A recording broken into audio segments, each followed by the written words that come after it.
Welcome back. We have Daniel Wendler back on the phone after I so unceremoniously hung up on him, and he was such a good sport. But we did get to see a great recipe, and Daniel and I were just saying how good that looked. But before I hung up on Daniel by accident, not on purpose. He was talking about that he's speaking next February at the Matthew Reardon Conference, and he's speaking this October at the Love and Autism Conference in California, something that we can all look forward to.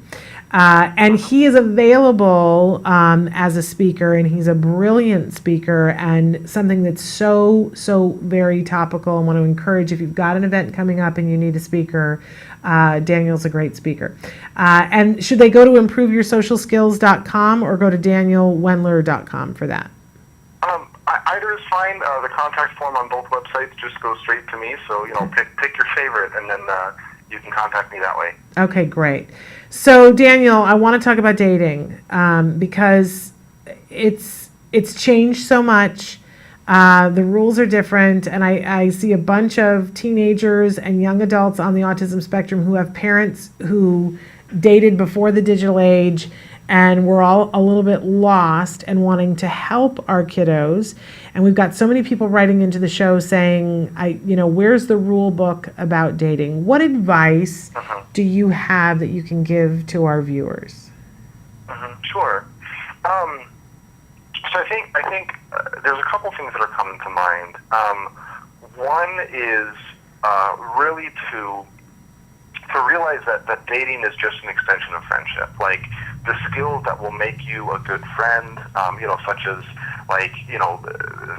being able to spend time with another person, being able to show, care for your friend, being able to have fun together, being able to show interest in the things that the other person has interest in. Those are all of the same skills that will make you successful in dating. Like dating, there's some flirtiness involved, and maybe you feel some butterflies in your stomach, but fundamentally it's just another relationship. Like, it's just closer than a normal friendship. And so what I find sometimes in people that email me or coaching clients is that they want to jump right into dating, but they may have never really had a close friend, or they may never have had a close friend of the opposite sex, or of the gender that they want to date. And so I always say, focus on your friendship skills. Like, focus on, can you deepen your friendships? Can you learn how to be a good friend to other people? And those are the skills that naturally are going to make you much more successful in dating, rather than separating things into dating skills and everything else, which I think is a false dichotomy. I love that, Daniel. I think that's spectacular advice, first of all. But go ahead. What were you going to say? Oh, yeah. I guess I also sort of wanted to speak to kind of this perception among parents that can be like, everything feels so different. Like, what does it mean? Like people are breaking up over text now. My child got a mean Snapchat. What even is that? And it can make parents feel bewildering. But I would again sort of say that things are not as different as they appear.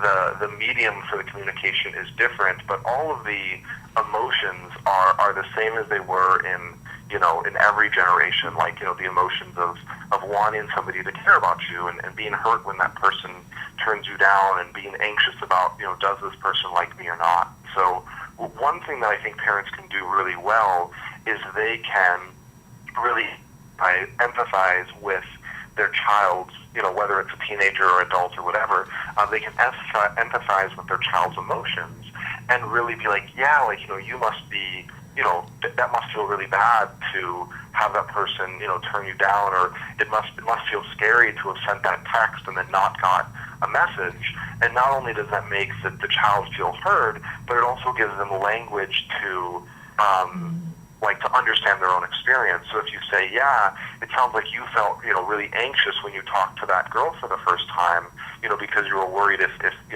she would like you, that, maybe the child has not consciously thought through that. Maybe they just felt the anxiety, and then they were responding to it with their behavior, and they never really stopped to think it through. But then when the parent can sort of give them language for understanding their emotional experience, and really affirm that, those are normal emotions, that helps the child have more control. Again, whether it's I use child, but this is true whatever age of the person that you're working with.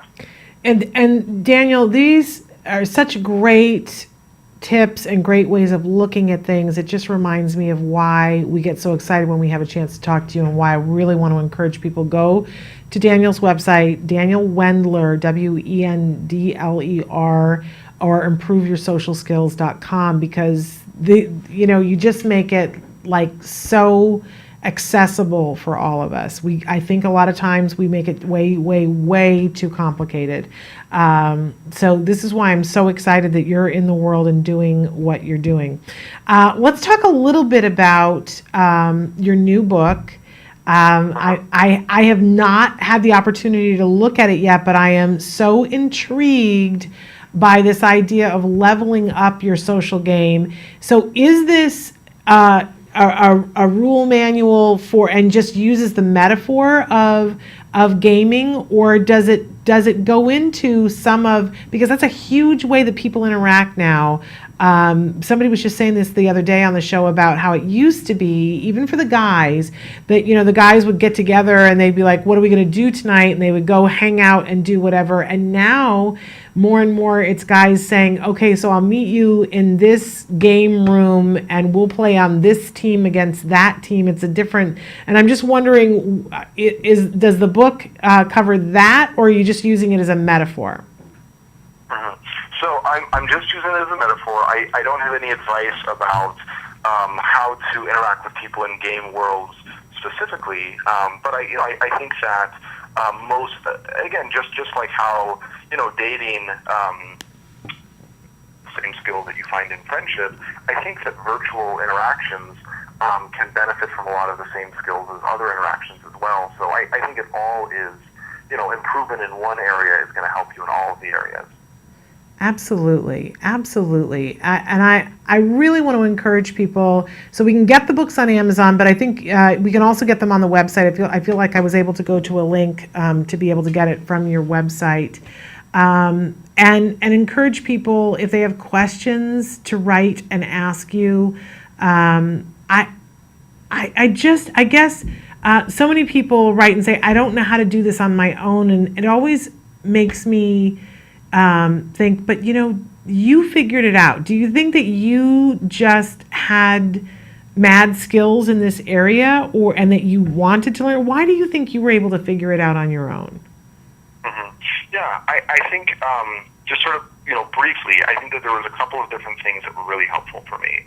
One is that I think that sort of all throughout my childhood, I had one good friend, and I think that one friend really helped me learn why I should want to be social, and learn some of the value of having a friendship. And so I would say, if parents are watching this, they've got a kiddo, don't worry so much about making the kid the most popular person at school. See if you can get that kid one friend, and that can really help them build resilience for wanting to be social down the road. But beyond that, I had my friend, I had good support from my family, but I think I also was willing to go out and look at the resources that were there, and I was willing to do a lot of self-study and a lot of practice. Even in, decades ago when I was learning this stuff, there were books on social skills. There's How to Win Friends and Influence People. There's a book called How to Talk to Anyone. There's books on body language. Those are the things that I would read, and I would practice the things that I learned. And I think that if anybody, whether neurotypical or on the spectrum, if anybody says, I'm going to study social skills like a foreign language, I'm going to treat it like my job, I'm going to spend some time every day studying and practicing, they're going to get better. And I think that the biggest thing that differentiated me from a lot of other people is that I was willing to commit to that, and I was willing to stick with it. And I think that that's something that other people can do too.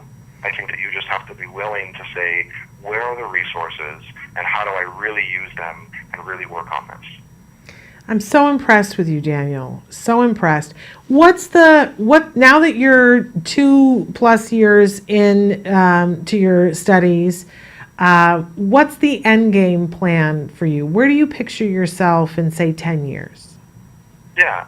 So my goal, I always want to continue doing clinical work, just because I think that there's some amazing things that happen in therapy. And just to put in a little plug, I would recommend for like, anybody watching the show, on the autistic spectrum, for them to consider therapy, because that can really help you not just learn social skills, but also get in touch with your emotions, which are going to help with your relationships. But I want to be doing clinical work, but I also want to take everything that I've learned about psychology and combine it with everything that I've learned about social skills and use that together to really help people, on the spectrum and off the spectrum, like build relationships, build their social skills, be able to connect better with other people. So my goal is to write more books. My goal is to, do more speaking. My goal is to, take the ideas, put them in a way that can help as many people as possible and get them out there. And so that's sort of the goal. It's what I'm doing right now, and hopefully it's what I'll be able to do even more once I finish my studies. And when you say therapy, what kind of therapy are you talking about that you say you encourage everybody to get therapy? What kind of therapy are you talking about? Talk therapy okay. Mm-hmm. And yeah, psychotherapy with somebody with a mental health degree. Okay. And I guess because you are so successful and clearly you're so articulate, Daniel, and you've been able to do some amazing things in your life. People are already starting to write in and say, what kinds of things did your family do to help you to get as far as you have? What happened for you after diagnosis that, besides you deciding that you were going to study social skills like a foreign language, did you get any kinds of therapy as a teenager? So I did go to therapy at the clinic that diagnosed me, and there was like a group social skills training thing that was there. I honestly feel like the therapy that I received that was more helpful was a little bit later in life, because I think that I had a little bit more perspective to reflect on my experience better. But I certainly, I also maybe don't recognize all of the value of what I got when I was a kid. I guess I also did get therapy as a child to help with some of the depression that I had as a result of the bullying. So I've had therapy along the way. It has been helpful.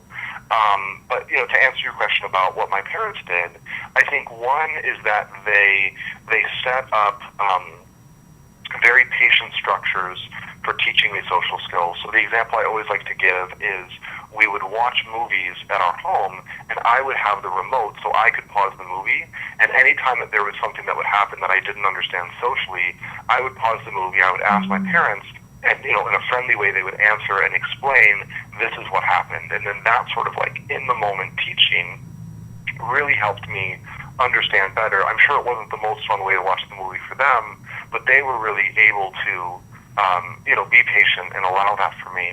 I think the one other thing that I would say as far as what can parents do is that counterintuitively, one of the most important things that you can do for your child's social skills really has nothing to do with social skills, and it's just being a secure and loving parent to them. A lot of the research that I'm looking into in graduate school sort of looks at what are the effects of a stable, like loving parenting relationship, what in psychology we call secure attachment. What are the effects of that for autistic people later in life? And it turns out that if an autistic person is able to form a secure attachment with their parents, if they're able to have a close and loving relationship, that makes it much easier for them to form relationships with people down the road. So I would say, if you're a parent that's watching, get your kids in social skills training, work with them on their social skills, but also take the time to just be a parent to them. Take the time to go out to pizza with them. Plan something every week that's special for the two of you, where your child can feel like you love them. You've got their back. You accept them 100% no matter what. And when the child can sort of internalize that and they know, my parents love me no matter what, that's going to make it much easier for them down the road to meet other people and believe that those other people could love them too. And that's really something that only the parents can do. That's amazing advice. I wish we had more time because that's fabulous advice, but we're out of time and I need to go tell my child that I love him no matter what. But Daniel, thank you so much for taking the time to be with us. Again, we want everybody to visit improveyoursocialskills.com. Get Daniel's books. If you want an amazing speaker at your next event, have Daniel come and be your speaker because he is the best. Daniel, we just adore you, and we're going to check in on you from time to time. I just so proud of you, what you're doing, and so appreciative of all the help that you're giving so many people.